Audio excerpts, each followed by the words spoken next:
The downpour. The first drops of rain hit the cracked screen of Prisha Sharma's phone as she hurriedly checked the weather forecast. Mumbai's notorious monsoon season had arrived with vengeance, and dark clouds had been threatening all afternoon. She had hoped to make it home before the downpour, but the faculty meeting at Sunrise Academy had run longer than expected. Just my luck, Prisha muttered, tucking her phone into the waterproof pocket of her bag. At 32, she had spent the last 5 years teaching art to middle schoolers, finding joy in their creativity despite the chaotic city life that sometimes drained her. Today's meeting about budget cuts to the arts program had left her particularly exhausted. The raindrops grew heavier as she fastened her helmet and mounted her aging Vespa scooter. Her small apartment in Andheri was only 20 minutes away in normal traffic, but Mumbai's roads transformed into rivers during the monsoon. She should have taken a taxi, but the thought of being stuck in gridlocked traffic seemed worse than getting a little wet. "It's just water," she reassured herself, starting the engine. The scooter sputtered to life, and she pulled out into the street, joining the frantic exodus of commuters racing against the impending storm. For 10 minutes, Prisha navigated through the increasingly treacherous roads, her cotton kurta already soaked through. The windshield wipers of passing cars worked furiously, and pedestrians huddled under awnings or ran with newspapers held over their heads. The rain was falling in sheets now, reducing visibility to mere meters. She was halfway home when it happened. The scooter approached a corner where water had pooled deeper than it appeared. Prisha slowed down, but not enough. The front wheel hit the water and hydroplaned, sliding sideways despite her desperate attempt to correct the skid. Time seemed to slow as she felt the scooter tip, her body becoming weightless for a horrifying moment before she was thrown onto the flooded pavement. Pain shot through her right ankle and hip as she tumbled. Her helmet knocked against the ground and she tasted blood where she'd bitten her lip. The scooter's engine stalled, its headlights still illuminating the curtain of rain in an eerie glow. Prisha tried to stand but collapsed with a cry of pain. Around her, traffic continued to move, drivers either not noticing her or unwilling to stop in the deluge. Panic began to rise in her chest as she realized how vulnerable she was, lying injured on a busy Mumbai street in a monsoon downpour. "Don't move!" A deep voice cut through the noise of rain and traffic. Through the watery haze, Prisha saw a tall figure rushing toward her. "You might have hurt your spine." The stranger knelt beside her, rain streaming down his face. He wore a navy blue shirt that was now plastered to his body, and his dark eyes were filled with concern. "Can you tell me your name?" he asked, voice steady despite the chaos around them. "Prisha," she managed, wincing as another wave of pain washed over her. "Prisha Sharma." "Okay, Prisha, I'm going to help you. My name is Vikram. I'm a doctor." His hands moved with professional efficiency, checking her pupils, then gently probing her neck and spine. "Does this hurt?" "How about here?" She shook her head, rainwater running into her eyes. "My ankle and my hip." Vikram nodded, his expression serious but reassuring. "I don't think anything's broken, but we need to get you to a hospital for an X-ray. I'm going to call an ambulance." "No," Prisha protested, thinking of the expense. "I can't afford. My clinic is just 2 blocks from here," he interrupted, understanding in his eyes. "Let me take you there. We have X-ray facilities." Before she could respond, he had flagged down a passing auto rickshaw. With gentle but firm movements, he helped her up, supporting her weight as they made their way to the vehicle.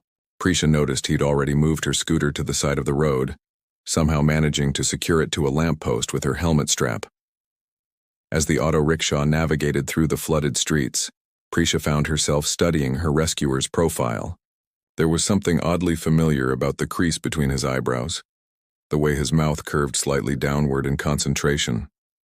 But her pain and the stress of the accident clouded her thoughts, preventing her from placing him. "Thank you," she said softly. "Most people wouldn't have stopped." Vikram turned to her, a ghost of a smile on his face. "I'm just glad I was there." His eyes lingered on hers for a moment, and Prisha felt a strange flutter in her chest that had nothing to do with her injuries. The auto rickshaw pulled up to a modest building with a sign that read Healing Hands Community Clinic. As Vikram helped her inside, shielding her from the rain with his own body. Prisha couldn't shake the feeling that this wasn't their first meeting. Something about his voice, the gentle strength of his hands, it tugged at a memory buried deep within her, like an old song heard faintly from a distance. What she didn't know then was that this rainy evening would be the beginning of a journey, back to her past, and perhaps forward to a future she had never dared to imagine. Echoes of yesterday. The X-ray machine hummed softly as Prisha sat still, her soaked clothes replaced with a dry patient gown. The small community clinic was surprisingly warm and well-equipped, with colorful murals brightening the otherwise clinical walls. Vikram worked with quiet efficiency, positioning her injured ankle with gentle hands that seemed to minimize her pain through their careful touch alone. "Almost done," he assured her, stepping behind the protective barrier. "Just hold still for a few more seconds." As the machine captured images of her ankle, Prisha studied her rescuer more carefully. In the harsh fluorescent light of the examination room, his features were clearer. The strong jawline, the slight dimple in his right cheek when he concentrated, the small scar above his left eyebrow. These details stirred something in her memory, but the connection remained frustratingly out of reach. "Good news," Vikram announced after examining the X-rays on his computer screen. "No fractures. You've got a moderate sprain and some impressive bruising, but nothing's broken. You were lucky." "If I were lucky, I wouldn't have fallen at all," Prisha replied with a wry smile. Vikram chuckled, and the sound sent a jolt of recognition through her. That laugh, she knew that laugh. It belonged to summer afternoons under mango trees, to secret hideouts in the hills overlooking Dehradun, to a gangly boy with perpetually scuffed knees who had once been her closest friend. "Vikram Mehra?" she asked, her voice barely above a whisper. He paused in the middle of writing her prescription, his pen hovering over the pad. His eyes widened as they met hers, searching her face with newfound intensity. "Prisha, little Pri?" Disbelief colored his voice. "From Dehradun, Mrs. Kapoor's art class? The girl who beat up Rahul Singh for pulling my glasses off?" A laugh bubbled up from deep inside her, bringing with it a flood of memories. He deserved, and those glasses were brand new. They stared at each other in amazement, the years falling away like autumn leaves in a sudden breeze. Vikram, no longer the skinny boy with two big glasses but a confident doctor, shook his head in wonder. "I can't believe it," he said, sitting down on the stool beside her. 15 years at least, and I find you by almost running over you with my car." "Wait, that was you in the silver Hyundai? The one that swerved around me?" He nodded, looking sheepish. "I saw you fall in my rearview mirror. I couldn't just drive away." "My knight in a waterlogged shining armor," Prisha teased, then winced as she shifted her position. "Let me wrap that ankle properly before we get lost in memory lane," Vikram said, professional mode returning. "Though I have about 1,000 questions for you." As he bandaged her ankle with practiced movements, the silence between them was comfortable, filled with the echo of shared childhood memories. Prisha's mind raced through snippets of the past, climbing trees in her grandmother's orchard, Vikram teaching her to solve complex math problems, the way he'd left Dehradun suddenly when they were 17, without even saying goodbye. "There," he said, securing the bandage. "You'll need to rest it, ice it regularly, and keep it elevated, the usual rice protocol." "Thank you, Dr. Mehra," Prisha replied, suddenly feeling shy. "For everything." Vikram checked his watch. "My shift ended an hour ago, and I'm guessing neither of us has had dinner. There's a decent cafe next door that stays open late. Would you... if you're feeling up to it." "I'd love to," Prisha said quickly, then added with a small smile, "though you might have to help me hop over there." 20 minutes later, they sat across from each other in a cozy corner booth of Cafe Nostalgia, an ironic name given their situation. The rain continued to drum against the windows, but inside it was warm and dry. Vikram had insisted on ordering for both of them, remembering with surprising accuracy her preference for masala chai over coffee and her weakness for vegetable pakoras. "So," he began, after they'd both taken first sips of their steaming drinks, "last I knew you were determined to study at Delhi College of Arts. Did that happen?" Prisha nodded. It did. I graduated with honors, actually.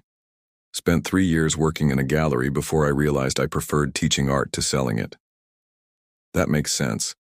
You always had patience explaining things to me, especially when I couldn't tell the difference between complementary and analogous colors. What about you? You were headed to medical school in the States, weren't you? After you left so suddenly. She couldn't keep the hint of old hurt from her voice.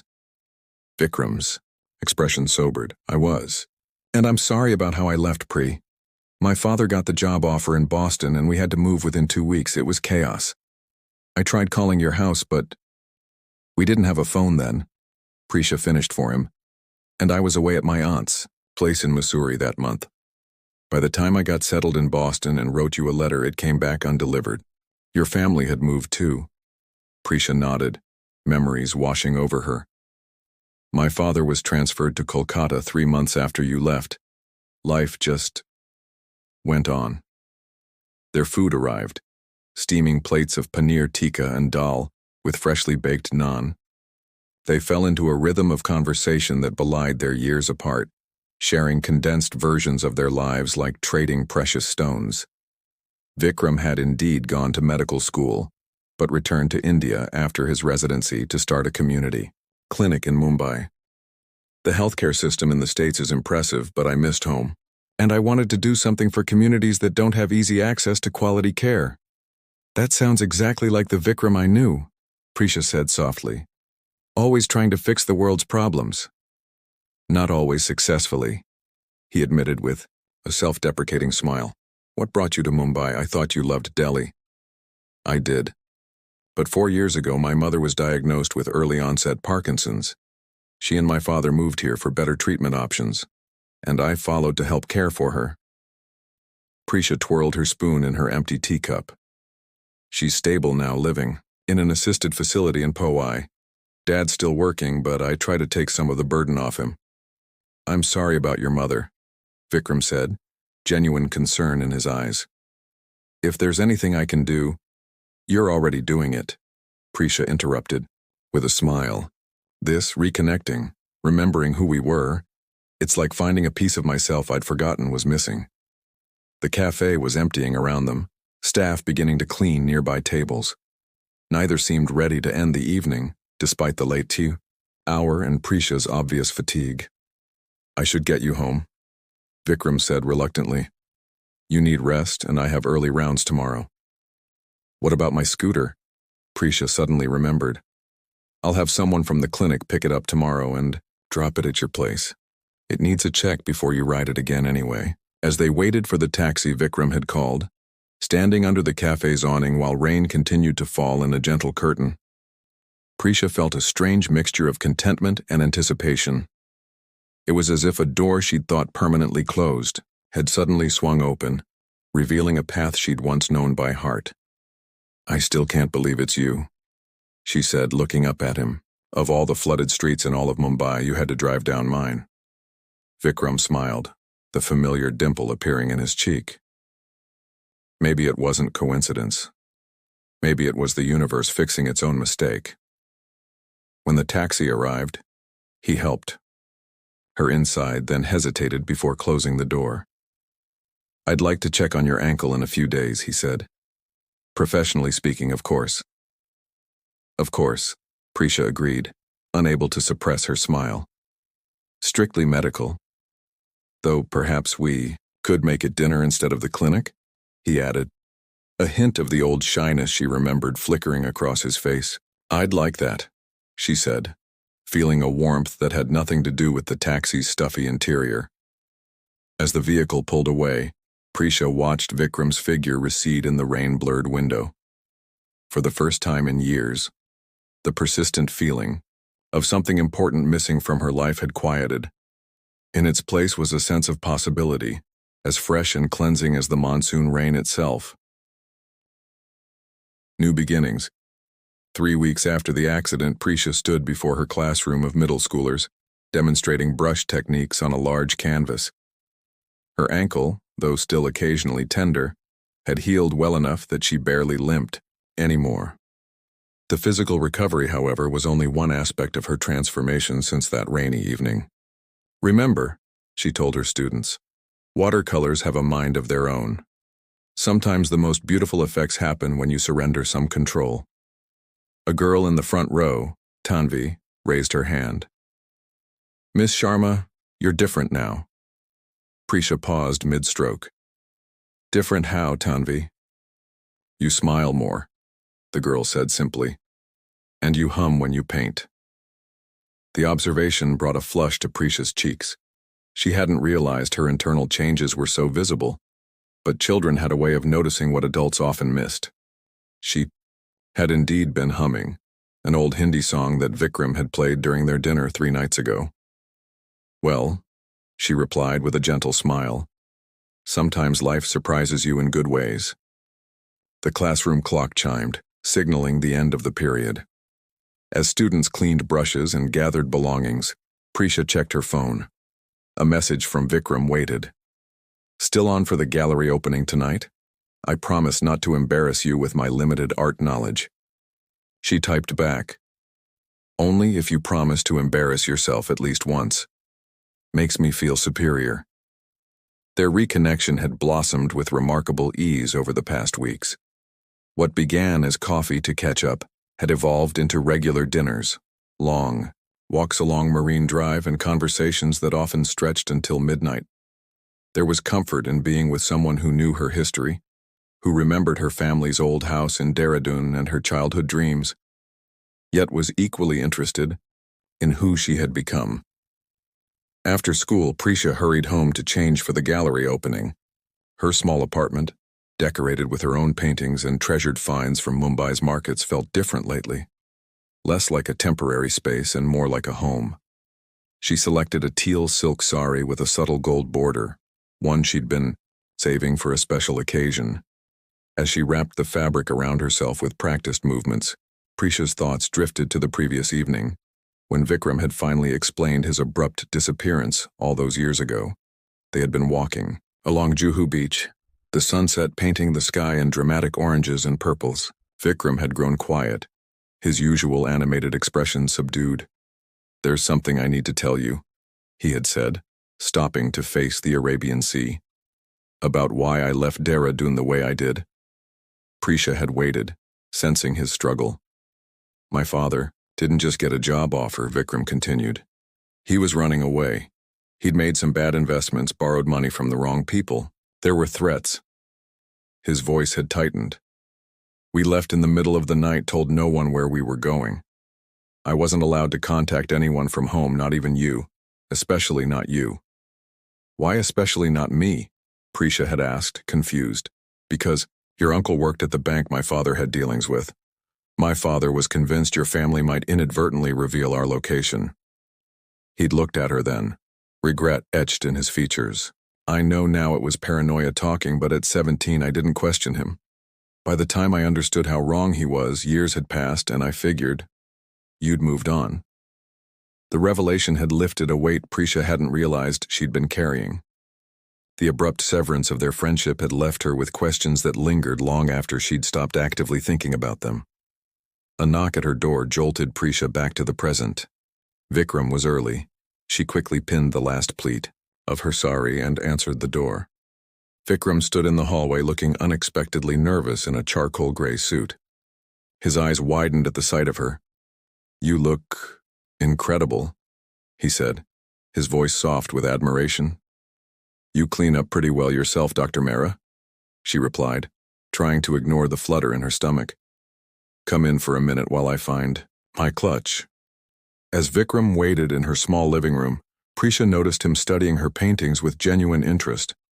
He paused before a particular canvas, a landscape of Dehradun's hills at sunset, with 2 small silhouettes sitting atop a ridge. Is this? He began. Woodstock Hill, she confirmed.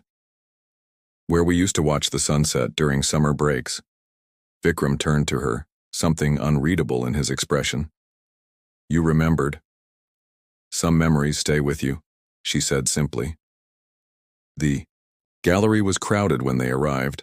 Mumbai's art scene turned out in full force for the opening of a new exhibition by an up-and-coming sculptor.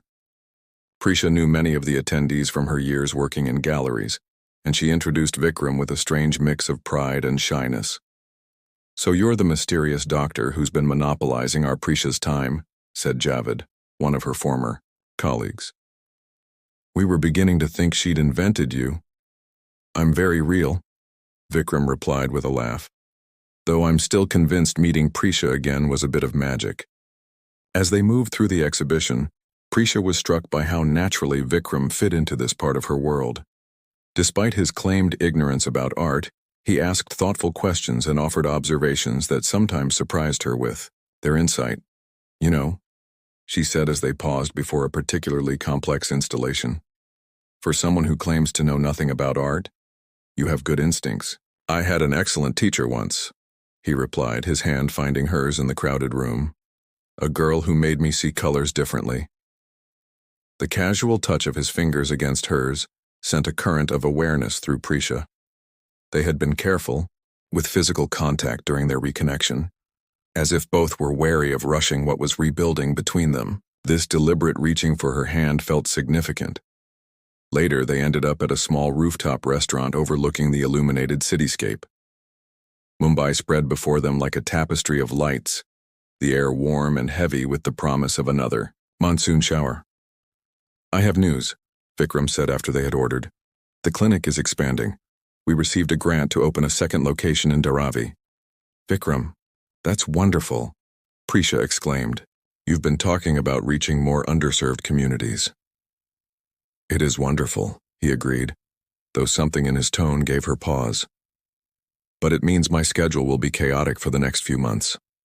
I'll be splitting time between locations, training new staff." "I understand," Prisha said, trying to ignore the small twist of disappointment in her chest. "Important work takes time." "There's more," Vikram continued, his fingers drumming nervously on the table. "Part of the grant includes a 3-month training program. In London." The words hung between them in the warm night air. 3 months, an ocean away, just when they had found each other again. "When would you leave?" Prisha asked, keeping her voice steady. 6 weeks from now, if I accept." "If? You're considering not going?" Vikram met her gaze directly. "The timing feels complicated." Understanding dawned on Prisha. "Because of us?" He nodded, his expression conflicted. 15 years ago, I left without saying goodbye. Now fate gives us this second chance and I'm facing another departure." Prisha reached across the table and took his hand. "This is different," she said firmly. "You're not disappearing into the night. London isn't Boston. There are phones and internet and planes. You're not upset?" "I won't pretend I won't miss you," she admitted. "But this opportunity aligns perfectly with your vision for the clinic. I would never want to be the reason you didn't pursue that." Relief softened Vikram's features, followed quickly by something deeper, more intense. "How did I get so lucky to find you again?" "Perhaps the universe knew we weren't finished," Prisha suggested, only half joking. Their food arrived, momentarily, diverting the conversation to lighter topics. But as they ate, Prisha found herself contemplating what these next months might mean for them. Their reconnection had been swift and natural, as if the years apart had been merely a pause rather than an ending. Yet they were different people now, with established lives and responsibilities. "What are you thinking about?" Vikram asked, noticing her distant expression. Prisha hesitated, then decided on honesty. "I'm thinking that I'm 32 years old, and I've never felt quite this way before. Not even when we were teenagers and I thought you hung the moon." "You thought that?" Vikram asked, his voice tinged with wonder. "Of course I did," she replied with a soft laugh. "You were the brilliant boy who was going to change the world, remember? And now look at you, actually doing it." "And you," he said, "are the girl who taught me to see beauty in unexpected places. Still doing that too?" The rain that had been threatening all evening finally began to fall, gentle drops that cooled the warm air. Other diners hurried inside, but Vikram and Prisha remained under the shelter of their table's umbrella, watching the city lights blur through the rainfall. 6 weeks, Prisha said after a comfortable silence. "That's plenty of time to create some new memories before your adventure." And 3 months isn't so long, Vikram added. Not compared to 15 years. As they sat there, rain falling around them and the city lights shimmering below, Prisha felt a sense of peaceful certainty. Whatever was growing between them was strong enough to weather distance and time. They had already proven that once, though not by choice. This time, eyes wide open and hearts gradually unfurling, they would navigate the separation together, a new beginning built on the foundation of an old connection, strengthened rather than weakened by the years between. Crossroads monsoon season had given way to autumn, bringing clearer skies and a gentle drop in humidity to Mumbai. In Prisha's classroom at Sunrise Academy, handcrafted paper lanterns hung from the ceiling, her students' projects for the upcoming Diwali celebration. She stood on a ladder, adjusting a particularly elaborate creation, when her phone chimed with a video call. Hurriedly climbing down, she answered to see Vikram's tired but smiling face on the screen. Behind him, the morning light of London filtered through a window illuminating a small, sparsely furnished apartment. "Good afternoon to you, evening to me," he greeted her. "Caught you at work?" "Just finishing up," Prisha replied, angling her phone to show him the decorated classroom. "The Diwali showcase is tomorrow." "It looks beautiful," Vikram said, his voice warming even through the digital connection. "I wish I could see it in person." An unspoken acknowledgement passed between them. He had been in London for 7 weeks now, nearly halfway through his training program. Despite daily calls and messages, his absence was a constant, gentle ache in Prisha's life. "How was the conference?" she asked, gathering her belongings as she prepared to leave for the day. Vikram's expression brightened. "Better than expected. I met doctors from all over the world implementing community healthcare models. There's a team from South Africa doing amazing work with mobile clinics." As he described the innovative approaches he was learning, Prisha watched his animated expressions with a mixture of pride and longing. This was the Vikram she had always known, passionate about healing, about making healthcare accessible to those who needed it most. "They've asked me to extend my stay," he said suddenly, the words tumbling out as if he'd been holding them back. "The program director wants me to join a research group. It would be another 3 months." Prisha felt her heart sink, even as she maintained her encouraging smile. "That sounds like an incredible opportunity."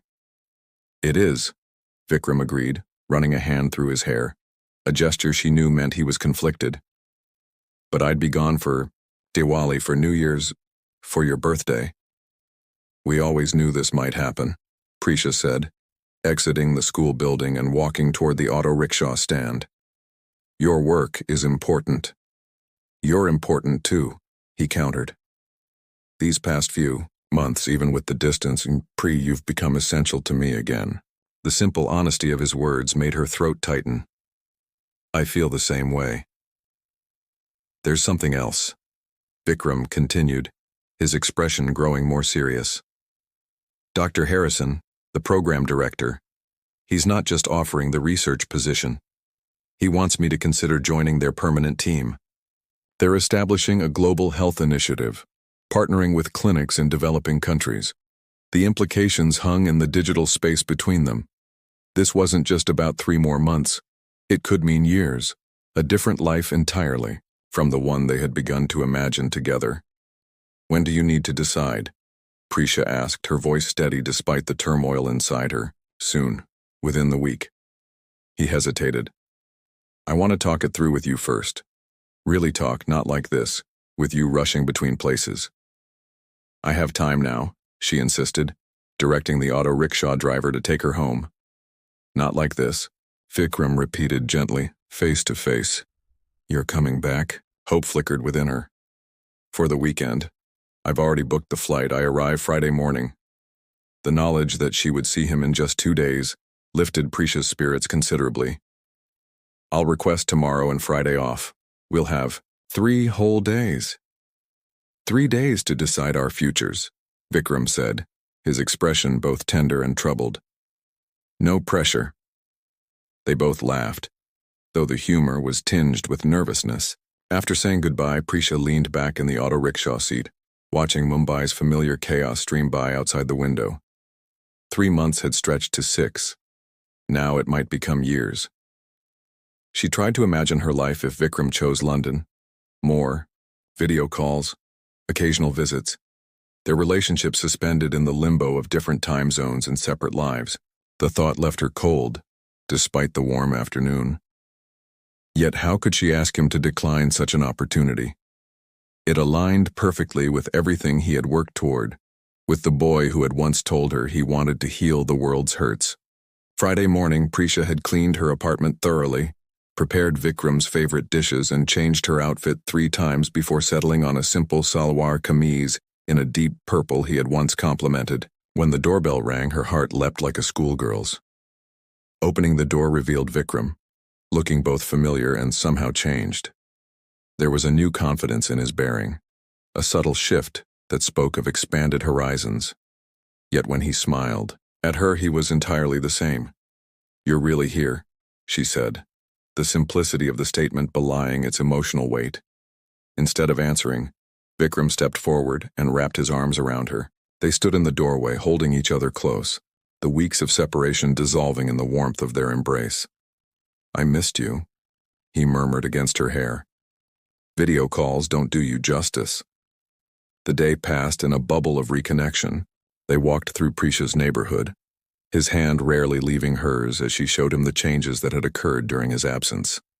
They ate street food from her favorite vendors, visited her mother at the assisted living facility, and ended up at the same beach where he had explained his childhood departure. It was only after dinner at her apartment, as they sat on her small balcony watching the city lights, that they finally broached the subject of his decision. "Tell me more about this global health initiative," Prisha said, curling her legs beneath her on the cushioned chair.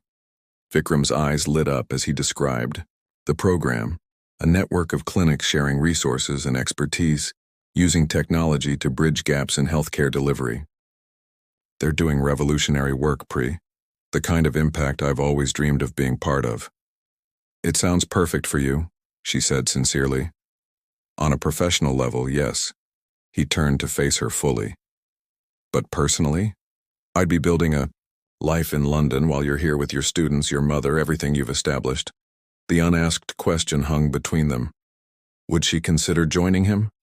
As if reading her thoughts, Vikram continued, "I know you can't leave Mumbai.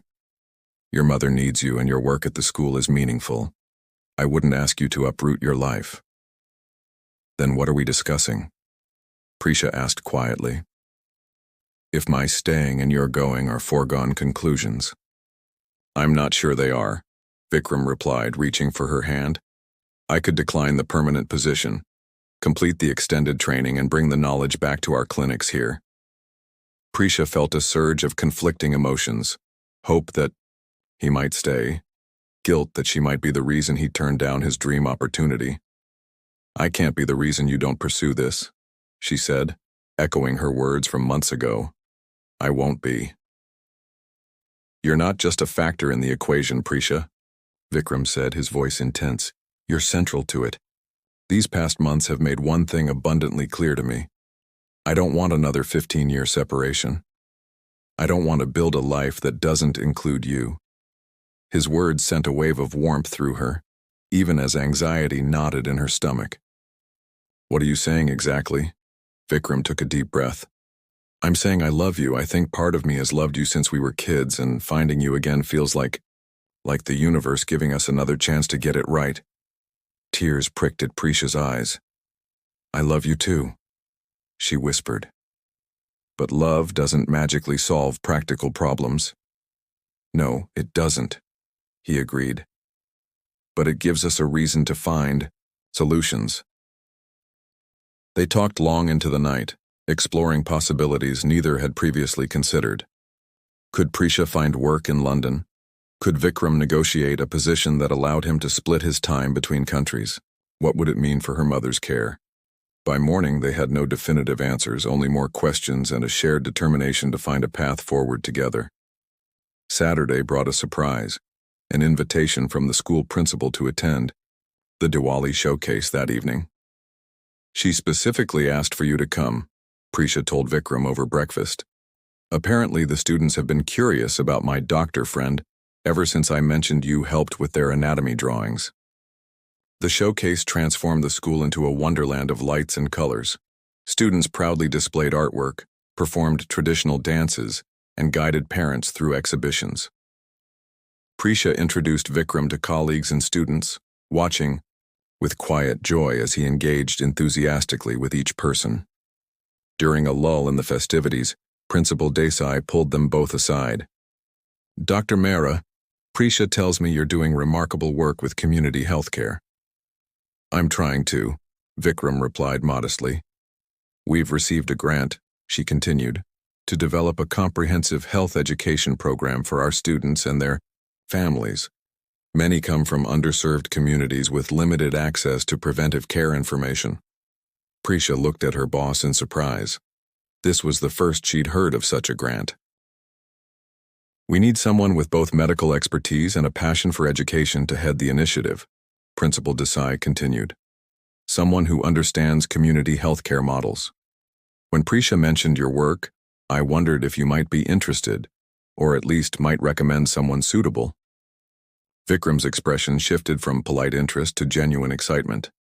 "Actually, I've been studying similar programs in London. There's significant evidence that school-based health initiatives can transform community outcomes. Would you consider consulting with us?" Principal Desai asked. "Perhaps when you return from your training, we could arrange a proper meeting to discuss details." "I'd be very interested," Vikram replied, his eyes meeting Prisha's with a new light in them. As they walked home from the showcase, the streets illuminated with Diwali decorations, Vikram was unusually quiet. Prisha gave him space, sensing he was processing the evening's unexpected development. Finally, as they reached her apartment building, he spoke. "What if there's a third option we haven't properly considered?" "What do you mean?" "I complete the extended training in London," he said slowly, as if thinking aloud. "I learn everything I can from their global health initiative, but instead of joining their permanent team, I bring that knowledge back here, to Mumbai." "To your clinics," Prisha nodded, "and to Sunrise Academy," he added. "That grant project could be the perfect bridge between education and healthcare, the kind of preventive, community-based approach I've been advocating for." The possibility unfurled between them like a new path appearing in familiar terrain. It wasn't a perfect solution. Vikram would still be gone for months, and building something new upon his return would bring its own challenges. But it offered a future where their professional passions and personal lives could intertwine, rather than conflict. As they stood at this crossroads of possibility, the Diwali lights reflecting in Vikram's eyes, Prisha felt something settle within her. A certainty that whatever they chose, they would face it together. The universe had indeed given them a second chance, and this time they were both determined not to let it slip away. Full circle, the sky above Mumbai painted itself in shades of orange and pink as the sun began its descent toward the Arabian Sea. Prisha stood on the rooftop garden of the newly established Sunrise Community Health Center, adjusting a string of marigolds that decorated the entrance. Around her, a team of volunteers, many of them parents of her students, arranged chairs and finalized decorations for the evening's grand opening ceremony. "The banner is crooked," called a familiar voice from behind her. Prisha turned to see Vikram crossing the rooftop, dressed in a crisp kurta that matched the deep blue of the center's logo. Despite the formal attire, his hair was slightly disheveled, evidence of the hectic day they'd both experienced leading up to this moment. "You're supposed to be greeting the health minister downstairs," she reminded him with a mock stern expression. "He's running late." "Traffic." Vikram stepped beside her, reaching up to straighten the banner that proclaimed, "Healing Hands and Sunrise Academy. Present, community health for all." The past 18 months had transformed their lives in ways neither could have fully anticipated that Diwali night when possibility first shimmered before them. Vikram had extended his stay in London, absorbing everything he could from the global health initiative while maintaining his connection to Mumbai and to Prisha through frequent video calls and occasional visits. When he returned 9 months ago, He carried not only new knowledge but also partnerships and funding commitments that helped merge his vision with Sunrise Academy's health education grant. The result was this innovative center, a space where preventive care, health education, and community engagement intersected. "Are you nervous?" Prisha asked, smoothing an imaginary wrinkle from his kurta. "Terrified," Vikram admitted with a smile that contradicted his words, but the good kind of terrified, like standing at the edge of something enormous and wonderful. Prisha understood exactly what he meant. She had experienced that same sensation repeatedly throughout their journey, when she'd accepted the position as the center's education director, when they'd presented their integrated curriculum to potential donors, when they'd finally secured this building just 3 blocks from the school. "Dr. Mehra," called one of the medical volunteers from the stairwell. "The minister has arrived." Vikram squeezed Prisha's hand. "Duty calls. See you in 10 minutes for the ceremony." "I'll be the one trying not to cry during your speech," she promised. As Vikram hurried away, Prisha took a moment to absorb the scene before her. The rooftop garden, once her wild dream of creating a green space for both healing and learning, had become reality. Medicinal plants grew alongside vegetables tended by students. Solar panels captured energy for the center's operations. And tonight, string lights twinkled among potted trees, creating a magical atmosphere for the celebration. Her phone chimed, with a message from her father. "We're here with your mother. She's having a good day and very excited." This was perhaps the most unexpected blessing of the past year. The assisted living facility where her mother resided had become one of the center's first community partners. The arrangement allowed Prisha's mother to participate in art therapy sessions she helped design, sessions that showed promising results for Parkinson's patients. As guests began to arrive for the ceremony, Prisha made her way downstairs to the main reception area. The center's walls displayed artwork created by her students depicting health and wellness themes. Medical equipment shared space with educational materials. Staff members, a mix of healthcare professionals and educators, greeted community members with warm familiarity. "There she is," called Principal Desai, now promoted to Superintendent of Schools for the district. "The visionary behind our educational programming." Prisha accepted the introduction with a gracious smile, though she knew the truth was more complex. This center represented a true collaboration, with no single visionary but rather a community of dedicated individuals. Her gaze found her parents in the growing crowd, her father supporting her mother's arm as they admired a mural created by her advanced art students. "10 minutes until we begin," announced Arjun, the center's efficient young administrator. Dr. Mehra asks that all program directors join him near the podium. As Prisha made her way through the crowd, she was stopped repeatedly by familiar faces. Parents of students, patients from the original clinic, community leaders who had supported their vision. Each conversation reinforced what she and Vikram had come to understand. Their personal reconnection had rippled outward, creating unexpected connections throughout their community. Near the podium, she joined the other program directors, Dr. Lakshmi, who headed the Women's Health Initiative, Farhan, who managed the technology and telehealth programs, and Neela, who coordinated the elder care services that had so benefited Prisha's mother. "Nervous?" Dr. Lakshmi asked with a knowing smile. "About the ceremony?" "No," Prisha replied honestly. "About everything else?" "Perhaps a little." Dr. Lakshmi squeezed her arm reassuringly.